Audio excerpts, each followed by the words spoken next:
বিচার বিভাগে যে শৃঙ্খলা বিধি করেছে, গেজেট করেছে গতকাল, সরকারের হাতেই থাকছে এই নিয়ন্ত্রণ। এটা একটা ভয়াবহ রকমের বিচ্যুতি, ভয়াবহ রকমের একটা চক্রান্ত যেটা চালিয়ে আসছে, যে এই বিচার বিভাগকে নিয়ন্ত্রণ করেই তারা ভিন্ন মতকে, ভিন্ন পথকে তারা নিয়ন্ত্রণ করবে। এই মিথ্যাচার কারা করে? যারা দেউলিয়া হয়ে যায় রাজনৈতিকভাবে মোকাবেলা করতে পারছে না, সুতরাং মিথ্যা দিয়ে মোকাবেলা করার চেষ্টা করা, মামলা দিয়ে মোকাবেলা করার চেষ্টা করা, গুলি করে হত্যা করে মোকাবেলার চেষ্টা করা, গুম করে দিয়ে মোকাবেলা করার চেষ্টা করা। এই রাজনীতি তারাই করে যারা জোর করে ক্ষমতায় টিকে থাকতে চায়।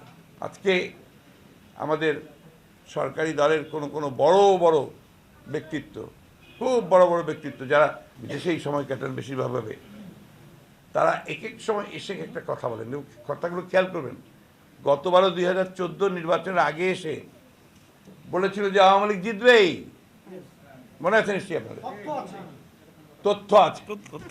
আজকে আবার সেই তথ্য এসে গেছে, এসে বলছে যে আওয়ামী লীগ জিতবেই, আরো বেশি ভোটে জিতবে, এবং আপনার তার সঙ্গে বাংলাদেশে তাকে পরাজিত করতে পারে এরকম কোনো শক্তি নাই। বাইরে আছে বোধহয়, জানি না, হয়তো বা বাইরে থাকতে পারে।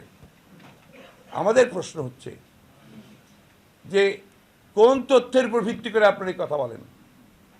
দেন না একটা নির্বাচন, তাই তো প্রমাণ হয়ে যাবে। একটা নির্বাচন দেন, যে নির্বাচনে আপনারা সরকারে থাকবেন না, নিরপেক্ষভাবে নির্বাচন হবে, জনগণ তার ভোটের অধিকার প্রয়োগ করতে পারবে, প্রত্যেকটা ভোটার গিয়ে যার ভোট সে দেবে, প্রমাণ হয়ে যাক। সংবিধান তো আপনার বাইবেল না, মানুষের জন্যই সংবিধান। এই বেড়াবো এটা মনে রাখবেন যে নির্বাচনের জন্যে যেটা বলা আছে সেটা অবশ্যই বাইবেল নয়। আপনারা যেটা বলেছেন যেটা বলার অধিকার নেই, বাইবেল নয়, এটা জনগণের জন্যই আপনাকে এটাকে পরিবর্তন করতে হবে, এবং অবশ্যই একটা নিরপেক্ষ সরকারের অধীনেই নির্বাচন করতে হবে।